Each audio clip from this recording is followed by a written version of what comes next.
262 নম্বর আয়াত বাংলা অনুবাদ। যারা আল্লাহর পথে নিজেদের ধনসম্পত্তি ব্যয় করে এবং ব্যয় করে তা প্রচার করে বেড়ায় না, প্রতিদানের চেয়ে তাকে কষ্ট দেয় না, এই ধরনের লোকদের জন্য তাদের মালিকের কাছে তাদের জন্য পুরস্কার রয়েছে। শেষ বিচারের দিন এদের কোনো ভয় নেই, তারা সেই দিন ক্ষতিগ্রস্ত হবে না।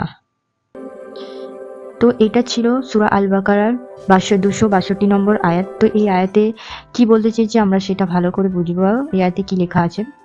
এই আয়াতে যারা নিজেদের ধন সম্পত্তি আল্লাহ তাআলার সন্তুষ্টির জন্য খরচা করে কিন্তু তা প্রচার করে বেড়ায় না, লোক দেখানো কিছু করে না, এই দান তখন আল্লাহ তাআলা কবুল করবেন যখন তা বিনয়ের সাথে দান করবে, অর্থাৎ মন থেকে দান করবে, লোক দেখানো কিছু করবে না, আল্লাহ তাআলা সেই দান কবুল করবে। এমন দানকারী দুনিয়া ও আখিরাতে শান্তিতে থাকবে।